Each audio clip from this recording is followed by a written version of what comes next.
my dear friend. My name is Amjad Sheikh and you are watching AS Instrutech. Today I have brought a very important topic for you. There are many activities in oil and gas pipeline project. Today I will try to give detailed information on one of them, optical fiber telecommunication in common parlance and simplicity. आज मैं आप लोगों के लिए बहुत ही important topic लेकर आया हूं।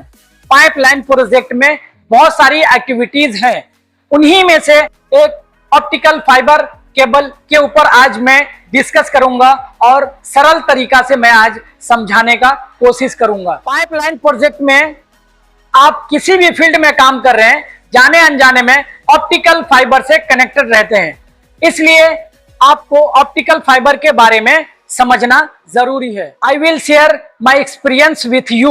Therefore, this video may be long, but it will be beneficial. मैं अपना एक्सपीरियंस आप लोगों के साथ साझा करूंगा, इसलिए ये वीडियो लंबी हो सकती है परंतु लाभदायक होगा। हमारी वीडियो शुरू से अंत तक आप देखकर अपने आप पर मेहनत कर लेते हैं तो आप एक एक्सपर्ट के रूप में देखे जाएंगे। मैंने एक प्रेजेंटेशन तैयार किया है, उसी के माध्यम से आप लोगों को समझाने का प्रयास करूंगा। चलिए प्रेजेंटेशन कार्य को देते हैं अंजाम, देखते हैं आप क्या देते हैं परिणाम। आइए चलते हैं स्क्रीन पर।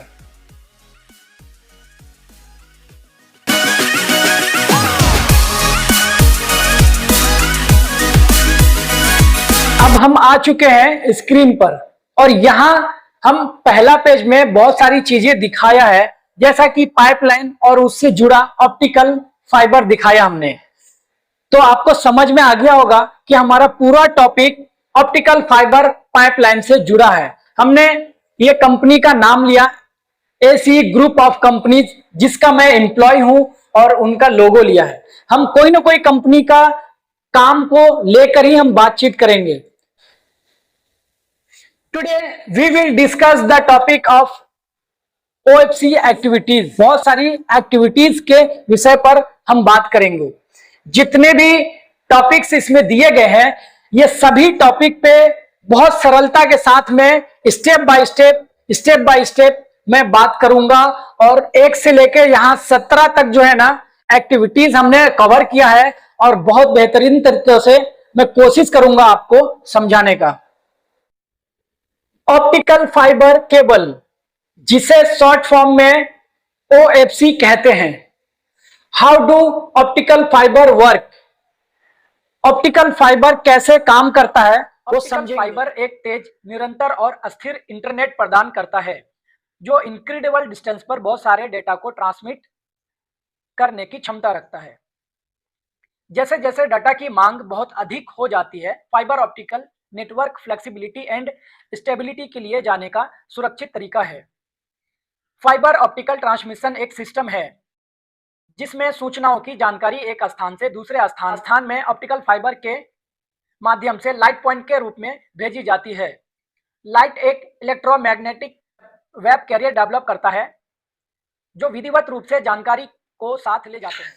पावर ट्रांसमिशन पर इसके फायदे के कारण विकसित दुनिया में कोर नेटवर्क में तांबे की तारों की जगह काफी हद तक ऑप्टिकल फाइबर ने ले ली है। हम सब जानते हैं पहले टेलीफोन और सीसीटीवी कैमरा में तांबे की तार का इस्तेमाल किया जाता था। अब सभी चीजों में जितने भी कम्युनिकेशन है उन सभी में ऑप्टिकल फाइबर का इस्तेमाल किया जाता है। फाइबर ऑप्टिकल पिछले सन 1970 के दशक में इसे सबसे पहले विकसित किया गया। 1970 में कॉर्निंग ग्लास वर्क के द्वारा ऑप्टिकल फाइबर का सफलतापूर्ण विकास किया गया, कम अटेन्युएशन के साथ, जो संचार के उद्देश्य में करीब 20 dB किलोमीटर के लिए पर्याप्त था। उसी समय में सेमीकंडक्टर लेजर विकसित किए गए थे। ऑप्टिकल फाइबर के माध्यम से प्रकाश की लंबी दूरी की ब्रॉडकास्ट के लिए सुटेबल था। अभी जो हम बात करने वाले हैं पाइपलाइन में, हम लोग अक्सर लंबी दूरी के लिए सिंगल मोड फाइबर का इस्तेमाल करते हैं। तो यहां पर हमने स्पीड दिखाया सिंगल मोड फाइबर का। Single mode optical fibre support data rate up to 100 gigabyte per second. दुनिया को इतनी तेज रफ्तार देने वाले ये कोई नहीं, अपने भारत के ही वैज्ञानिक थे जिनका नाम है Narendra Singh Kapany. Optical fibre invention by Narendra Singh Kapany. Narendra Singh Kapany एक भारतीय मूल के सिख भौतिक विज्ञानी थे जो ऑप्टिकल फाइबर पर अपने कार्य के लिए जाने जाते थे। ऑप्टिकल फाइबर के आविष्कार का श्रेय उन्हें दिया जाता है।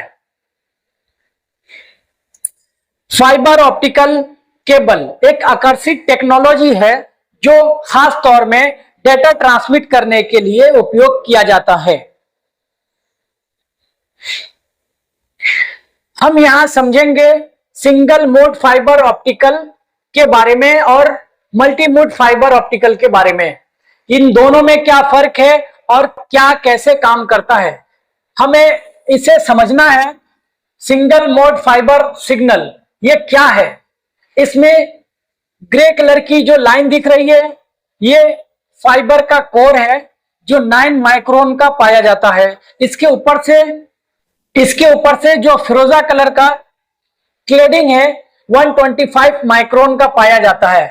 इस फाइबर के ऊपर क्लेडिंग किस लिए दिया जाता है, हम इसे बिना क्लेडिंग के यहां देखते हैं इस पिक्चर को।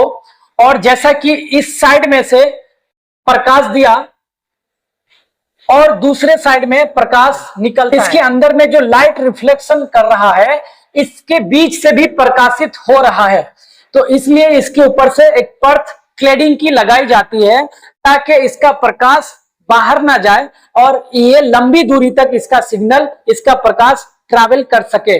अगर इसे क्लेडिंग ना दिया जाए तो इसकी रोशनी जगह जगह पर फैल जाती है जो लंबे दूरी तक ट्रैवल नहीं कर सकेंगे। इसका सिंपल सा साधारण सा समझने के लिए है, अगर हम टॉर्च लाइट को इस्तेमाल करते हैं अंधेरे में और जितनी लंबी दूरी कोशिश करते हैं भेजने का, धीरे धीरे फैलता है अंधेरा में और वो लंबी दूरी तक नहीं जा पाता है। उसी प्रकार से ये फाइबर भी काम करते हैं। Single mode optical fibre cable, इसका निर्माण सिर्फ अपने मोड ऑफ लाइट को डायमीट्रल कोर के माध्यम से यात्रा करने की अनुमति देने के लिए किया जाता है। कोर का छोटा आकार जो लाइट रिफ्लेक्शंस को कम करता है, ये जितना पतला होगा उसमें जल्दी ट्रैवल करेगा सिग्नल, लाइट रिफ्लेक्शन को कम करता है और जो डिस्टेंस सिग्नल ट्रैवल करता है उसको बढ़ावा देता है और साथ में सिग्नल क्वालिटी को भी संरक्षित करता है। बिजनेस में जिसको बड़ी बैंडविड्थ की आवश्यकता होती है या लंबी दूरी तक कम्युनिकेशन करना होता है वो सिंगल मोड फाइबर को फेवर करते हैं। अब हम समझेंगे मल्टी मोड फाइबर के बारे में। यहां हमने दिखाया है मल्टी मोड फाइबर का पिक्चर, इसे हम जूम करके और समझते हैं। Multi mode fibre signal, multi mode और सिंगल मोड फाइबर में सिर्फ आकार का फर्क है। काम सिमिलर करता है बट इसका छोटा और बड़ा आकार होने के कारण इसमें काफी बदलाव पाया जाता है। मल्टी मोड फाइबर का आकार 50 और 62.5 माइक्रोन का पाया जाता है। इसका मोटा आकार होने के कारण इसमें मल्टी सिग्नल ट्रैवल करता है। और सेम तरीके से जो फिरोजा कलर का क्लेडिंग 125 माइक्रोन का पाया जाता है, जैसा कि मैंने सिंगल मोड फाइबर में बताया है। Multi mode fibre optical cable, इसका निर्माण कई प्रकारों के प्रकाश को अपने डायमीटर कोर के माध्यम से यात्रा करने की अनुमति देने के लिए किया जाता है। कोर का बड़ा आकार लाइट रिफ्लेक्शंस को बढ़ाता है जिससे रिड्यूस सिग्नल रिफ्लेक्शंस की कीमत अधिक डेटा को यात्रा करने की अनुमति देता है। डिस्टेंस बढ़ने पर सिग्नल की क्वालिटी में गिरावट आती है, इसलिए मल्टीमोड फाइबर का उपयोग स्थानीय क्षेत्र, नेटवर्क, लाइन और कम दूरी की संचार के लिए किया जाता है। जैसा कि पहले ही हमने बताया, मल्टीमोड फाइबर दो आकार में पाया जाता है, 50 और 62.5 माइक्रोन में उपलब्ध है। अब हम समझेंगे फाइबर के अंदर का कंपोनेंट के बारे में। जैसा कि ऑप्टिकल दिखाया जा रहा है एरो मार्क के जरिए, ये ऑप्टिकल है और इसके ऊपर से ये जो कलर कलर में है वो है क्लेडिंग, उसके ऊपर से बहुत बारीक सी परत क्लेडिंग रहती है। और इसमें मैं बहुत ज्यादा टाइम ना लूंगा, इसके केबल की जितने भी स्ट्रक्चर्स है स्टेप बाय स्टेप हमने दिखाया है। हम इसके टॉपिक पे चलते हैं। चलिए हम ओएफसी का मतलब समझते हैं प्राथमिकता के लिए। ऑप्टिकल किसे कहते हैं वो आप लोगों का क्वेश्चन होता, मैंने उसे डाल के उसका आंसर भी देने का प्रयास किया। ऑप्टिकल किसे कहते हैं? टेलीकॉम इंडस्ट्री में एक लेंस को ऑप्टिकल कहते हैं। फाइबर किसे कहते हैं? धागे का आकार जिसे हम फाइबर कहते हैं। केबल किसे कहते हैं? एक इंसुलेटेड तार जिसमें प्रोटेक्टिव कोटिंग होता है और वह बिजली या टेलीकम्युनिकेशन सिग्नल को ट्रांसमिट करने के लिए उपयोग किया जाता है, उसे हम केबल कहते हैं। में काम करने से पहले हम सभी को हेल्थ एंड सेफ्टी रूल्स को समझना जरूरी है। ऑप्टिकल फाइबर से रिलेटेड सेफ्टी को हम यहां एक्सप्लेन करेंगे। स्प्लैशिंग के दौरान काले मेट का उपयोग करें जिससे ऑप्टिकल फाइबर के टुकड़ों को पहचानना आसान होता है। काम करते समय हमेशा दास्ताने पहने, बिना दास्ताने के केबल ना छिले, एलर्जी हो सकती है। स्प्लैशिंग के दौरान सेफ्टी गोगल का प्रयोग करें। क्लीनर के रूप में इस्तेमाल किया जाने वाला साधारण आइसोप्रोपाइल अल्कोहल भी ज्वलनशील होता है और उसे उचित तरीके से संभालना चाहिए। आग का प्रयोग करते समय आइसोप्रोपाइल अल्कोहल को दूर रखें। स्प्लैशिंग वर्क के दौरान खाने पीने की वस्तु का उपयोग ना करें। स्प्लैशिंग के दौरान अपने चेहरे को ना छुएं क्योंकि इससे एलर्जी हो सकती है। रसायनों के साथ काम करते समय अपनी आंखों को ना छुएं। कार्य क्षेत्र में गड्ढे को बैरिकेड करें और वार्निंग साइन बोर्ड स्थापित करें। कार्यस्थल पर स्क्रैप ना छोड़ें। अंडरग्राउंड इलेक्ट्रिकल लाइन होकर केबल गुजर रही है तो इलेक्ट्रिकल खतरों का खास ध्यान रखें। जब हम 8 खोलते हैं, केबल को 8 आकार से सीधे खींचने से पहले सुनिश्चित करें कि केबल लूप के अंदर का क्षेत्र कार्यों और फील्ड में काम करने के बारे में समझेंगे।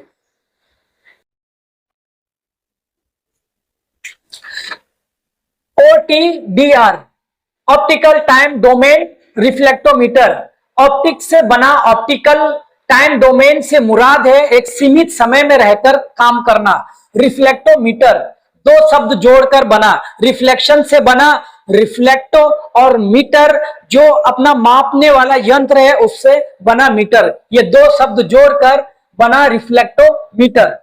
ये हमारा OTDR है।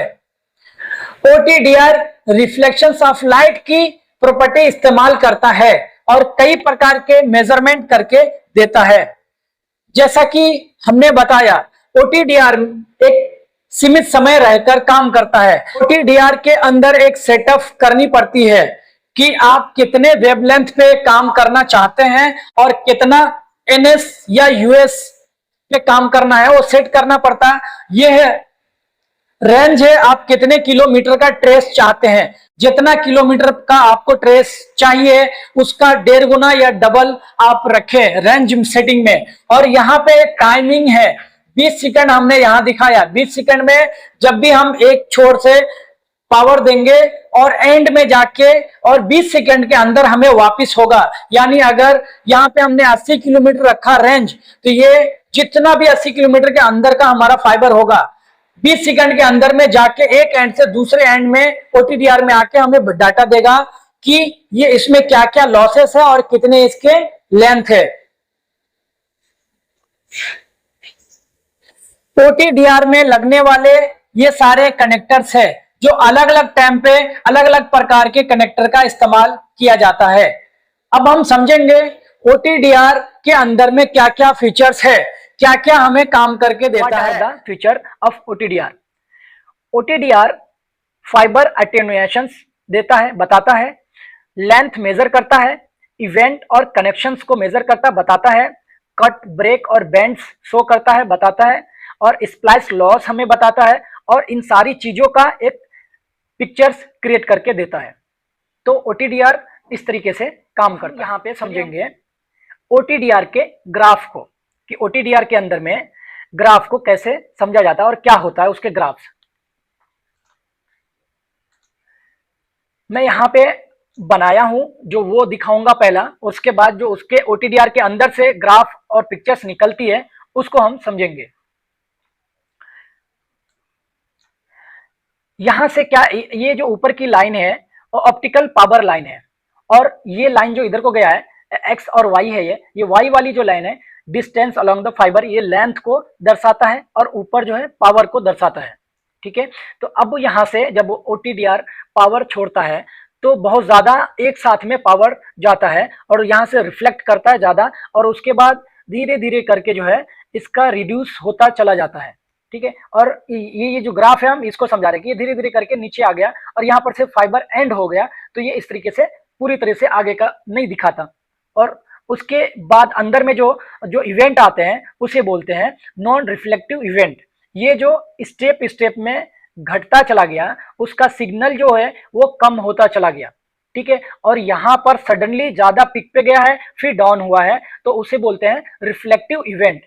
ये इवेंट आपका हो सकता है कि फाइबर मुड़ा होगा, या वहां पे ब्रेक भी हो सकता है हल्का, और या कई बार होता है कि आपका स्प्लाइसिंग भी होगा। वो इवेंट में बराबर स्प्लाइस ना होने के कारण भी ये क्या है पॉजिटिव इवेंट देता है, यहाँ पे पॉजिटिव पिक पे जाके फिर ये ड्रॉप करता है। और यहाँ जो बहुत ज्यादा पिक पे जाके एंड हुआ है ये फाइबर, तो इसे बोलते हैं रिफ्लेक्टिव इवेंट, बट यहाँ पे फाइबर का एंड है।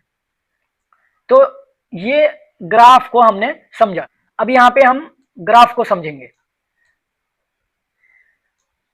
यहाँ पे देखिए ये 0 से 5 तक जो है ना इसका जो पावर छोड़ा है 5 तक गया, फिर वहां से धीरे धीरे करके इसका कम होता चला गया है। अब यहाँ पे देखिए यहाँ पे 6 के पास 5-6 के पास जो है वो सडनली नीचे को ड्रॉप हुआ है नहीं, तो ये है अपना ये रिफ्लेक्टिव इवेंट है। ये सारे इवेंट शो कर रहे हैं, जो 1 2 3 4 5 6 ऐसा जो नंबर्स में है वो एक एक करके इवेंट है, जो रेड कलर की लाइन है, और जो ग्रीन कलर की लाइन है वो पावर है।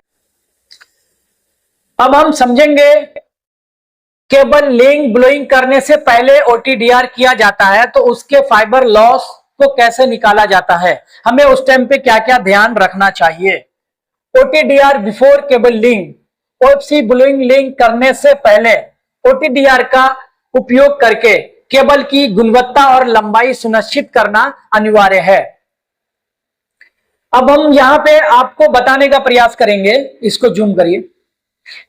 जैसा कि हमने बताया loss calculation before cable link, ये इसका लॉस कैलकुलेशन करने के लिए हमें पहले से एक चार्ट प्रिपेयर करके दे दिया जाता है। जब भी मैन्युफैक्चरिंग होता है फाइबर, तो उसका लेंथ और उसका लॉस प्रति किलोमीटर का क्या होगा हमें पहले से दिया जाता है मैन्युफैक्चरिंग की तरफ से। उसमें हमें एक टेक्निकल स्पेसिफिकेशन के रूप में वो चार्ट हमें मिल जाता है। इसमें हमने समझाने का प्रयास किया ओएफसी ड्राम लेंथ 4100 मीटर है, और हम वेव लेंथ 1310 नैनोमीटर पर चेक करेंगे। प्रति किलोमीटर का 0.34 डीबी का लॉस होना है। फाइबर का खुद का लॉस प्रति किलोमीटर का 0.34 है, और हम जब इसको कैलकुलेशन कर रहे हैं तो समझ में आएगा 0.34 प्रति किलोमीटर का है, इंटू 4.1 करेंगे, उसका इक्वल टू आएगा 1.394 डिसेबल। ठीक है, इतना आना है, तो इसे कहते हैं टोटल एवरेज लॉस। क्या है टोटल एवरेज लॉस? फाइबर का जो लॉस ये निकला है 0.34 इंटू 4100, तो इसका जो एवरेज लॉस निकल गया है जो ग्रीन कलर में है, एवरेज लॉस है, मतलब इतना ही आना चाहिए। परंतु ये जो फिरोजी कलर में दिखा रहे हैं एक्चुअल लॉस ऑफ ड्राम, इस ड्राम के अंदर में केबल लेंथ का जो है उसके अंदर में आ गया लॉस 1.894 डिसेबल। तो इसमें जो एक्स्ट्रा लॉस आया है, एक्स्ट्रा लॉस 0.5 डीबी का है। तो ये क्यों आया है? कई बार ट्रांसपोर्टेशन में या मैन्युफैक्चरिंग डिफेक्ट में आ जाते हैं थोड़े बहुत, तो इसको जरूरी है prepare a report after OTDR and highlight the major fiber losses in the report, then verify with the client। आप इसका एक रिपोर्ट बनाएं, रिपोर्ट के अंदर में जो भी लॉस है उसको हाईलाइट करें और क्लाइंट के साथ में बैठकर उसे साइन करवाएं, क्योंकि अंत में जब एंड टू एंड पे चेक होता है तो ये एक्सेस 1 ड्राम के हैं, इस तरीके से अगर 100 ड्राम यूज करते हैं तो उसका लॉस बढ़ जाता है, फिर कम्युनिकेशन में बाधा आती है। केबल लिंक करने से पहले जो OTDR करा है उसका एक चार्ट बनाएंगे कि कौन सा ड्राम कितना बड़ा है, कितना लेंथ का है, और उसी ड्राम लेंथ के अकॉर्डिंग यहाँ पर हम एक शेड्यूल बनाएंगे कि कौन से लेंथ पर कौन सा ड्राम फिट होता है, जिसमें हमको बताना पड़ता है कि कौन से चैनज पर पिट डाल रहे हैं और मार्कर डाल रहे हैं और उसका कितना लेइंग करने वाले हैं, पिट के अंदर में कितना लूप देने वाले हैं। ये सारी चीज हमें केबल शेड्यूल में शो करना पड़ता है। ठीक है, तो ये जरूरी है ब्लोइंग लेइंग करने से पहले प्रोजेक्ट में केबल शेड्यूल या OFC अलाइनमेंट शीट तैयार करना। अब जब आप OFC अलाइनमेंट शीट के अकॉर्डिंग फील्ड में आ जाते हैं काम करने के लिए, तो काम करने ब्लोइंग करने से पहले DIT करना पड़ता है, जिसे डक्ट इंटीग्रिटी टेस्ट कहा जाता है। ये हमने एक प्रोसीजर का कटिंग लगाया है आपको समझने के लिए। DIT करने के लिए ये सारी चीजें जो वस्तु दिखाई गई है ये बहुत जरूरी है। ब्लाइंड कपलर का इस्तेमाल करें, जुगाड़ करते हैं साइड पे, परंतु ये सबसे बेस्ट तरीका है कि ब्लाइंड कपलर का इस्तेमाल करें डक्ट के लिए, और डायल गेज प्रॉपर लगाएं। एक इस तरीके का हेडर, टेस्टिंग हेडर आपको बनाना पड़ेगा, और एक कंप्रेसर का इस्तेमाल किया जाता है जो 10 kg प्रेशर हो देता हो। अगर उससे ज्यादा का इस्तेमाल करते हैं तो कई बार होता है कि ये डक्ट मेल्ट हो जाता है। ज्यादा टाइम भी आप इसके अंदर में हवा का बहाव ना दें, इससे गर्म होकर मेल्ट हो जाता है। और ध्यान, inside the HDPE conduit should be brought up to 10 bar for 2 minutes. A pressure drop of 0 to 0.5 bar per minute of the test is acceptable. If a higher pressure drop is detected, no further test should be conducted until the leak has been located and repaired. ये हमें बता रहा है कभी भी जब DIT करते हैं तो उसके अंदर में प्रेशर डालें, सिर्फ 2 मिनट तक को प्रेशर डालें, टेस्ट करें, और कहां पे भी आपको लग रहा है कि लीकेज ज्यादा मात्रा में है, उसके अंदर गेज लगाया जो है आपने हेडर में, वो गेज में आपको कुछ भी शो नहीं कर रहा हो तो फौरन उसको टेस्ट करें कहां पे लीकेज आ रहा है और वहां पे खुदाई करके उसे बंद करें। कई बार ऐसा होता है कि लीकेज तो होता है परंतु पता नहीं चलता। ध्यान रखें कि आपका 2 मिनट टेस्ट होगा और पर मिनट में 0 से 0.5 यानी आधा kg प्रेशर ड्रॉप हो रहा है, तो आपका 2 मिनट टेस्ट में 1 kg प्रेशर ड्रॉप होगा। यानी आप 5 kg प्रेशर होल्ड किए, 2 मिनट में आपका 1 kg प्रेशर ड्रॉप हो गया तो अच्छा है, कोई दिक्कत नहीं है। अगर ज्यादा है, 5 kg का होल्ड कर रहे हैं और सीधा 2 kg 1 kg पे आ रहा है तो कई बार इसमें फटे होते हैं, कहीं पे फ्रैक्चर होता है, इसके कारण भी होता है। पर ये डक्ट है, कई बार ऐसा होता है कि बैकफिलिंग के टाइम पे ये दब जाता है, तो उस टाइम पे पॉसिबल नहीं होता है कि कहां पे दबा है, तो उसके अंदर में केबल छोड़ के कहां पे केबल रुकता है और वहीं पे हम लोग खुदाई करके फिर कंटिन्यू काम चालू करते हैं। Next, the right way to uncoil fibre cable. कई बार होता है फील्ड में इस प्रकार से केबल को छोड़ देते हैं, केबल का बड़ा नुकसान होता है, कंपनी का नुकसान होता है। फाइबर नुकसान मतलब कंपनी का नुकसान होता है, काम करने वालों का नहीं। खास ध्यान रखें, केबल को अनकॉइल करने समय पर इस तरीके का एक स्टैंड रखें और आगे और पीछे दोनों साइड में मैन पावर रखें, आदमी रखें, सही तरीकों से अनकॉइल करें और 8 आकार में उसे अनकॉइल करें। फाइबर केबल खोलने का सही तरीका अपनाएं और नुकसान होने से बचाएं।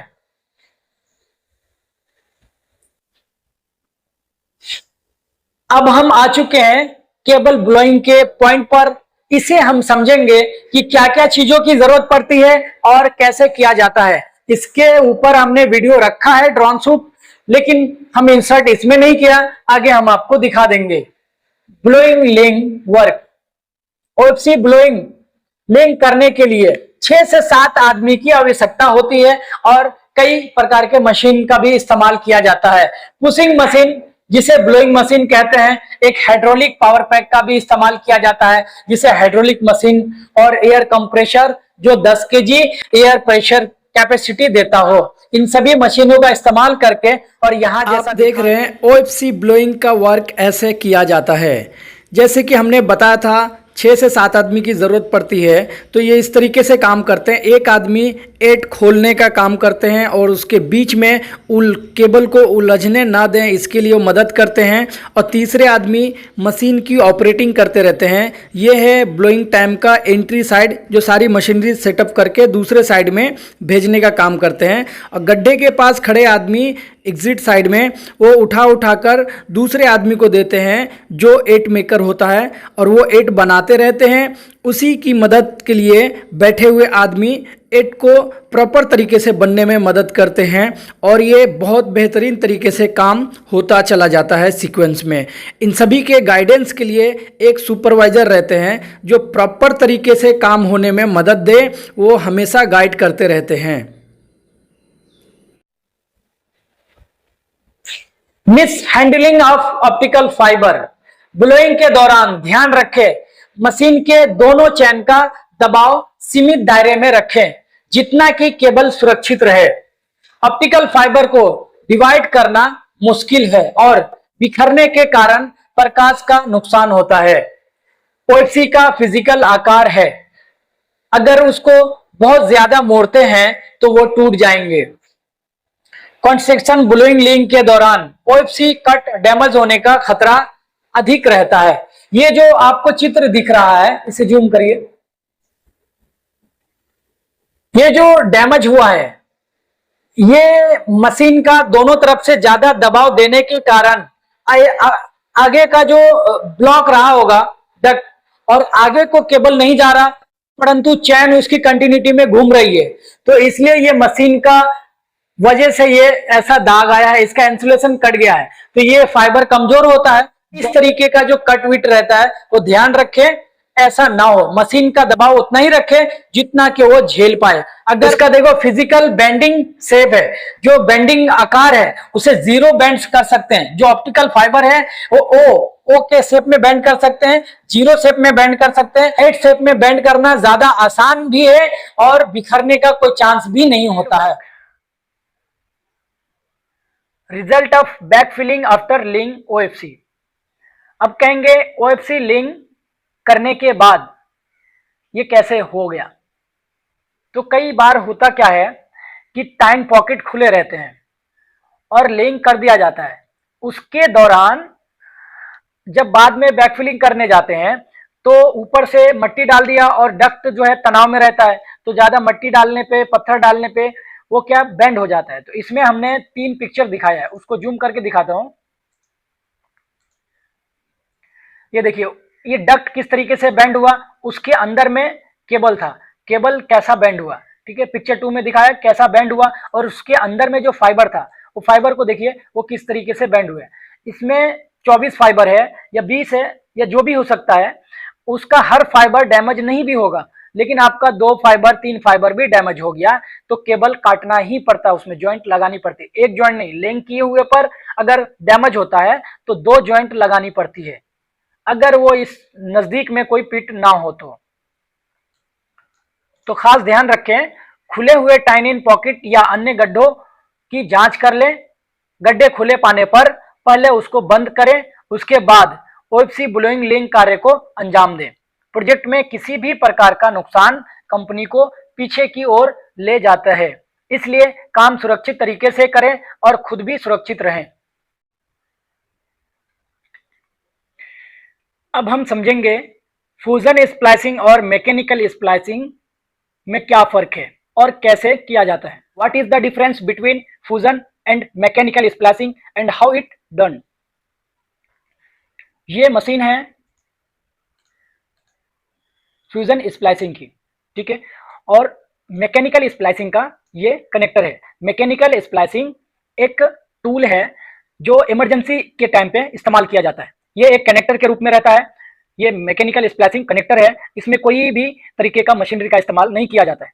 ये दोनों साइड से फाइबर लग गया और छील के, और बीच में जो है ना येलो कलर का, इसके अंदर में एक ग्लास का ट्यूब है, इसके बीच में फाइबर घुसाया जाता है और उसको लॉक कर देते हैं। इसका जो एक पिक्चर ये है आसानी से समझने के लिए, दोनों तरफ से कवर है और बीच में येलो कलर का जो है उसके अंदर में एक ग्लास है, ट्यूब है, और इसके बीच दोनों तरफ से छीलकर फाइबर को डाल दिया जाता है, ये बीच में रखकर और बंद कर दिया जाता है। तो स्प्लाइसिंग तो हो गई है, जुड़ गया, एक साइड से जो पावर आएगा और इसी में रिफ्लेक्ट करके दूसरे साइड के फाइबर को दे दिया जाता है और फिर काम करने लगता है। बट इसका जो साइड इफेक्ट है कि इसमें एक एयर गैप बनता है, इसमें माइनर जो है एक एयर गैप बनता है, और उससे नुकसान ये है कि इसका लॉस ज्यादा बढ़ जाता है।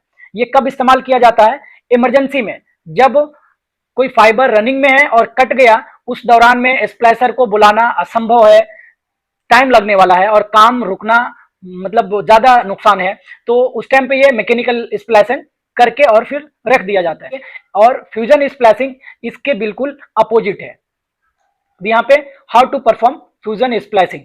फ्यूजन स्प्लाइसिंग करने से पहले केबल को छिला जाता है, फाइबर अलग अलग करके, हर एक फाइबर को स्ट्रिप करके और स्लीव को निकालना पड़ता है। इसमें इसका जो है उसके ऊपर में एक क्लेडिंग होता है, इसको पर्थ को निकाल के अल्कोहल से साफ करके टिश्यू से फिर पोंछ लिया जाता है और उसको मशीन में डाल के, यहाँ पे देखिए एक मशीन है स्प्लाइसिंग मशीन, उसमें डालते हैं और ये दोनों जो इलेक्ट्रोड है इसके बीच में थोड़ा गैप बना के रख देते हैं और ये दोनों साइड का एडजस्टर है जो एडजस्ट करके और ये इलेक्ट्रोड के बीच में रख देता है। फिर एक बटन दबाते हैं और यहाँ पे देखिए स्प्लाइसिंग हो रही है। इसमें एक बटन दबाते ही इसमें हीट जनरेट होता है और वो हीट क्या करता है, फाइबर को पिघला के और उसको ज्वाइंट कर देता है।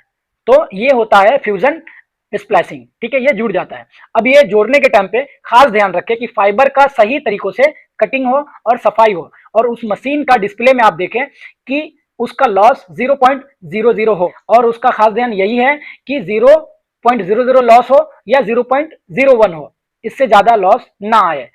अगर एक एक जॉइंट में इस तरीके से ये लॉस बढ़ेंगे तो फिर लास्ट में इसके लॉसेस ज्यादा दिखेंगे हमको। Installation of OFC joint pit properly. अब यहाँ पे क्या होता है, लेइंग कर देने के बाद ओएफसी चैम्बर बैठाला जाता है, तो उसके अंदर में क्या क्या एक्टिविटी करनी पड़ती है यहाँ पर हम वो समझाएंगे।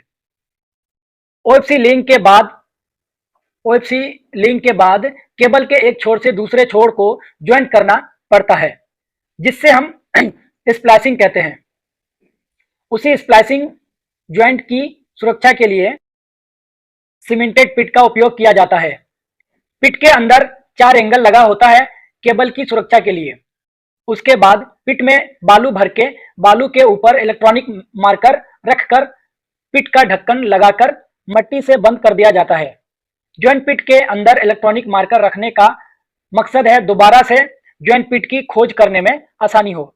अब क्या होता है, जब फाइबर को ज्वाइंट करते हैं तो उसको एक केज के अंदर में रखते हैं जिसे ज्वाइंट क्लोजर बोलते हैं, ठीक है। इसमें जो 4 एंगल लगा हुआ है, इसी एंगल पे केबल को रोल करके रख देते हैं ताकि ये सुरक्षित रहे। ये अगर उल्टा सीधा पड़ा रहेगा, उसके ऊपर सैंड डाल देंगे तो फिर वो दिक्कत में आएगा, दबाव पड़ सकता है। तो पहले केबल को देखिए स्टेप 1 में, फोटो में देखिए, यहाँ पे केबल को राउंड कर दिया गया एंगल के ऊपर और नीचे में सैंड भर दिया, ठीक है, आधा जितना पर एंगल है उतना सैंड भर के, उसके बाद फिर केबल के ऊपर से भी सैंड भर देते हैं और उसके बाद इलेक्ट्रॉनिक मार्कर रखकर ये ढक्कन को बंद कर देते हैं। और वहां पर ध्यान रखें जहां पर भी ज्वाइंट होता है वहां पे परमानेंट मार्कर, जो स्टील का इस तरीके से दिखने वाला मार्कर होता है, लगाया जाता है। ये आपको फ्यूचर में फिजिकल दूर से आपको दिख जाए कि यहाँ पे ज्वाइंट है, कोशिश करें जहां पर ज्वाइंट है वहीं पर लगाए, क्योंकि बाद में आइडेंटिफाई करने के लिए आपको दिक्कत ना हो। या ठीक है, अब बाद में क्या होता है, इलेक्ट्रॉनिक मार्कर रख दिए तो इसके बाद इस पिट को किस तरीके से इसकी खोज करते हैं और कौन से लोकेटर से करते हैं, हम उसको प्रैक्टिकली करके दिखाएंगे, ठीक है। How to locate electronic marker with locator, ये साइट पर बनाई गई वीडियो है, तो ये वीडियो में हम समझेंगे कि इलेक्ट्रॉनिक मार्कर को कैसे खोज। फर्स्ट ये ऑन ऑफ बटन है। अभी क्या ये ऑन हो गया है, इसमें जो अभी जो दे रहा है डाटा ये नॉर्मल है, यहाँ पे अभी कुछ भी नहीं है, ठीक है। थोड़ा जूम करके दिखा दीजिए, अभी ये नॉर्मल है। अभी धीरे धीरे हम जो है किधर को है, लाइन की तरफ जाते हैं। एक मिनट और लाइन दिखाइए, वो इस साइड में जो है लाइन गया हुआ है। अभी हम इस एरिया में दिखाएंगे कि काम करता है कि नहीं करता है। चलिए इसको दिखाइए थोड़ा।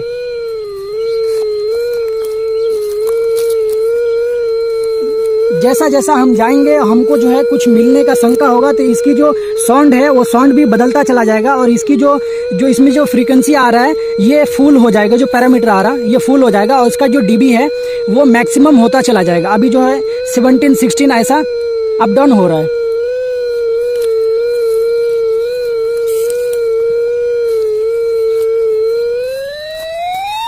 देखिए अभी जो है इसकी जो साउंड है बदल गया है, यानी कि हमें यहाँ पर है दिखा रहा है, बता रहा है इसका जो डीबी लॉसेस है जो ये बढ़ गया है। यहाँ पे 68, यहाँ पे 68 70 ऐसा जो है डीबी आ रहा है, मतलब इसके नीचे जस्ट जो है इलेक्ट्रॉनिक मार्कर रखा हुआ है और ये बराबर लोकेटर बराबर काम कर रहा है। अभी मैं यहाँ से थोड़ा दूर हट के दिखाता हूँ कि इसकी साउंड जो है बदलती है या नहीं बदलती है। देखिए अभी इसकी जो साउंड है ये बदल गया है और इसका जो लॉसेस है अभी 14 आ रहा है और पीछे जाएंगे हम ये इतना नॉर्मल रहेगा। जब हमें वो मिल जाता है लोकेटर से तो इसका जो डीबी है इसका परसेंटेज बढ़ जाता है, इसका पैरामीटर फुल हो जाता है और दूसरा कि इसका साउंड भी जो डिटेक्ट करने के बाद बदल जाता है, जो कंटिन्यू में आ जाता है। अब यहाँ पे बहुत इंपॉर्टेंट पार्ट आया है, इंपॉर्टेंट पार्ट को हम समझेंगे। How to calculate average fibre loss. End में जब केबल बिछा दी जाती है, प्रोजेक्ट कंप्लीट हो जाता है, तो अंत में ये एंड टू एंड पर फाइबर का लॉस और फाइबर का लेंथ निकाला जाता है। ये हमने एक साइड राइट साइड में दिखाया। फाइबर का जो टेक्निकल स्पेसिफिकेशन है उसमें दिया गया एक वैल्यू है कि किस तरीके से, कौन से वेवलेंथ से चेक करने से कितना वैल्यू से आपने निकालना है फाइबर का एवरेज लॉस। जैसा कि यहां दिखाया गया है, अटेन्युएशन आफ्टर केबलिंग 1310 नैनोमीटर पे अगर चेक करते हैं तो 0.34 dB प्रति किलोमीटर का होगा फाइबर का इनबिल्ट लॉस। पहले कम था, यहां हमने देखा बिफोर केबलिंग कम है और आफ्टर केबलिंग ज्यादा है, क्योंकि कंस्ट्रक्शन के टाइम पर कई बार फाइबर को उठाया बैठाला जाता है, इसमें लॉसेस बढ़ते हैं। तो इसलिए कंपनी भी अपनी तरफ से वैल्यू ऐड करके देता है कि उसका लॉस कैलकुलेशन में आसानी हो। और 1550 नैनोमीटर से अगर चेक करते हैं तो 0.21 dB प्रति किलोमीटर का होना है। अब यहाँ पे हमने दिखाया SB1 और बीच में 3 J1 J2 J3 दिखाया और फिर SB2 यानी ज्वाइंट 1 ज्वाइंट 2 ज्वाइंट 3 है। और हमने ये चीजों को दिखाकर आपको समझाने का कोशिश किया कि कैलकुलेशन कैसे किया जाता है। हम मानते हैं length from SB1 to SB2 16,000 metre. SB1 से SB2 का लेंथ है 16 किलोमीटर और 1550 नैनोमीटर से हम चेक करते हैं, जिसका प्रति किलोमीटर का लॉस है 21 dB प्रति किलोमीटर का। और उसको इंटू करते हैं, आपने कैलकुलेटर में करके देख लीजिए, 0.21 इंटू 16 किलोमीटर का करें तो उसका जो लॉस आया 3.36 dB। ये सिर्फ केबल लेंथ के अकॉर्डिंग ये लॉस आया है। अभी ये इसमें कनेक्टर लगा है, इसमें कनेक्टर लगा है और ये सभी ज्वाइंट का एक अपना लॉस होता है जो हम उसे बताएंगे। स्प्लाइस लॉस पर ज्वाइंट 0.1 dB स्पेसिफिकेशन में दिया जाता है, उसके अकॉर्डिंग हम पकड़ते हैं 0.1 इंटू 3। जो यहां से J1 टू J3 है तो इंटू 3 करें तो 0.3 dB का लॉस हमारा ज्वाइंट का हो गया। पर connector loss 0.5 dB, 0.5 into 2 1 dB का लॉस हो गया। दोनों में अगर कनेक्टर लगा है तो हम समझाने के लिए आपको बता रहे हैं छोटा सा। तो इन दोनों का total loss in the fibre, ये तीनों मिलाकर केबल का लॉस, स्प्लाइसिंग का लॉस और कनेक्टर का लॉस, ये टोटल मिलाकर हो गया 7.16 dB। तो एवरेज लॉस होना चाहिए था, total average loss 4.66 dB, 4.66 dB इसका एवरेज लॉस होना चाहिए, परंतु इसमें आया है 7.16 dB। तो एक्स्ट्रा कितना है? एक्स्ट्रा लॉस है 2.5 dB। ये एक्स्ट्रा लॉस कहां जनरेट हो रहा है और ये क्यों आ रहा है, इसे हम यहां पे एक आर्टिकल दिया है, locate the damage point and correct the additional loss, then retest the fiber with OTDR. क्षतिग्रस्त बिंदु का पता लगाएं और फाइबर के अतिरिक्त नुकसान को ठीक करें, फिर OTDR के साथ फाइबर का पुनः परीक्षण करें। हमने जो बताया है, एक बिंदु डाला यहां पे। ये बिंदु क्या है? यहां से यहां तक फाइबर आया, सीधा स्ट्रेट आया है, और यहां पर आने के बाद ये इस तरीके से मुड़ गया है। यहां जैसे बेंड हुआ है, यहां पे फाइबर दबा है, इसमें ज्यादा नुकसान हुआ है। तो इसको हम फिर कैसे करेक्ट करेंगे? OTDR के माध्यम से। ये टोटल लॉस में हमें बता दिया 7.1 dB, बट कहां पे लॉस है हमें ये भी बताते हैं कि कौन सा पर्टिकुलर लोकेशन पे ज्यादा लॉस आ रहा है। उसको कैसे फाइंड करेंगे? अगर हम SB1 पे OTDR लगाया है तो हमें देखना है रिपोर्ट में कौन से साइड से कम दूरी तक के ये आ रहा है। तो उसमें हमें दूरी कम होगा SB2 से, फिर यहां से ट्रेस करें कि कहां पर हमारा ये बिंदु पकड़ में आ रहा है, तो उससे नजदीक आए J3 या J2 से ट्रेस करें, और फिर आपको आसानी होगा इसका लॉस को पकड़ने के लिए। एग्जैक्ट लॉस जो पकड़ पाएंगे आप, जितनी नजदीक से ट्रेस करेंगे उतना आसानी होगा पकड़ने के लिए। फिर इसको हटाए, ये दोनों साइड से केबल खींच के एक ज्वाइंट मारे, या नहीं खींचने वाला है तो यहाँ पे 2 ज्वाइंट करना पड़ेगा, और फिर से OTDR के साथ में टेस्ट करके इसका सही वैल्यू निकालना पड़ेगा। आगे बढ़। What is insertion loss and how to check insertion loss? Insertion loss measurement के दौरान प्रकाश को एक छोर से लेजर सोर्स का उपयोग करके फाइबर में भेजा जाता है और दूसरे छोर पर ऑप्टिकल पावर मीटर का उपयोग करके प्राप्त शक्ति को मापा जाता है। इंसर्शन लॉस का कैलकुलेशन किस प्रकार किया जाता है, ये आप लोग का जो क्वेश्चन है उसे हम यहां पर एक्सप्लेन किया। ट्रांसमिट पावर से रिसीव्ड पावर को घटाकर बचे हुए पावर को इंसर्शन लॉस कहते हैं। यानी उसे हम आसान और सरलता में बोलेंगे कि लिंक लॉस। जब भी हमारा फाइबर के अंदर में दबाव आएगा, लॉसेस बढ़ेंगे, तो कम्युनिकेशन स्लो हो जाती है। कई बार हमने सुना हेलो और उधर में लेट पहुंचता है हेलो, तो ये कम्युनिकेशन लॉस होता है। इसका सही तरीका क्या है वो एग्जाम्पल के लिए हमने समझाया। लेजर सोर्स 1550 नैनोमीटर से हमने चेक किया निकालने के लिए। इसका जो इंसर्शन लॉस निकालना है किस प्रकार से, हमने ये 2 मीटर दिखाया है, एक पावर मीटर और लेजर सोर्स। तो एक साइड से हमें लेजर सोर्स के माध्यम से 1550 नैनोमीटर का वेवलेंथ सेट किया, -5 dB का पावर भेजा, और पावर मीटर में प्राप्त 9 dB पावर प्राप्त हुआ। इन दोनों के बीच का जो अधिक 4 dB है वो इंसर्शन लॉस कहलाता है। बात समझ में आ गई होगी आपको कि ध्यान रखना 1550 नैनोमीटर इधर भी वेवलेंथ सेट करना है और दूसरे तरफ भी 1550 नैनोमीटर का सेट करना है। आप जितना पावर भेजेंगे उससे जो अधिक पावर आपको मिलेगा वही लॉस कहलाता है। ऑप्टिकल फाइबर का उपयोग किस क्षेत्र में किया जाता है, ये आपका सवाल होता। हमने वो सवाल डाल के और उसके जवाब दिए। इंटरनेट कम्युनिकेशंस के लिए ऑप्टिकल फाइबर का इस्तेमाल किया जाता है। टेलीकम्युनिकेशंस यानी मोबाइल फोन के लिए ऑप्टिकल फाइबर का इस्तेमाल किया जाता है। और सर्जरी इंडोस्कोपी, जो मेडिकल सर्जरी और इंडोस्कोपी होता है, उसका एक जो लेंस है जो उसके अंदर शरीर के अंदर जाता है वो फाइबर होता है, वो सेंसर फाइबर होता है। और मेडिकल रिसर्च में ऑप्टिकल फाइबर का इस्तेमाल किया जाता है। लाइटनिंग एंड डेकोरेशन के लिए ऑप्टिकल फाइबर का इस्तेमाल किया जाता है। ये इस प्रकार के कि फाइबर का पूरा पर्थ निकाल देते हैं, सिर्फ जो फाइबर बचता है ऑप्टिकल बचते हैं उसमें लाइटिंग वगैरह डाल के और सजावट। कई लोगों का क्वेश्चन सवाल होगा कि पाइपलाइन प्रोजेक्ट में ऑप्टिकल फाइबर का उपयोग क्यों किया जाता है। पाइपलाइन एक अलग ही लाइन है और ऑप्टिकल एक अलग है, दोनों को एक साथ में क्यों ले जाया जाता है इसके बारे में हम समझाएंगे।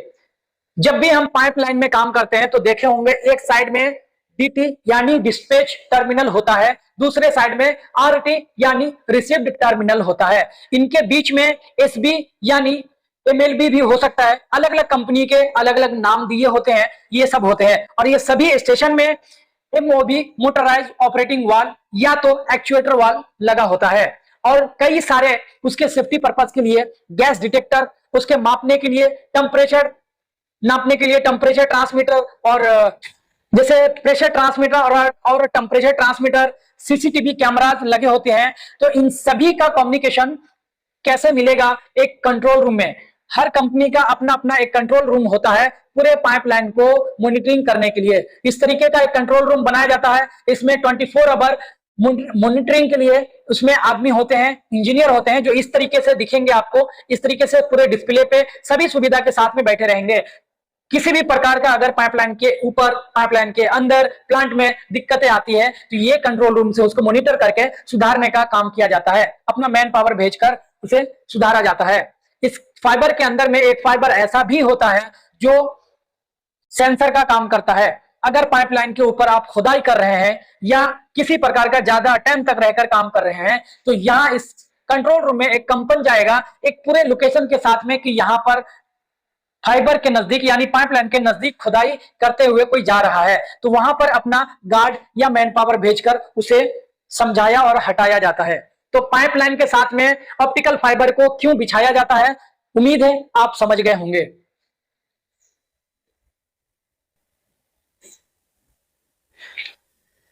Thank you for watching with attention.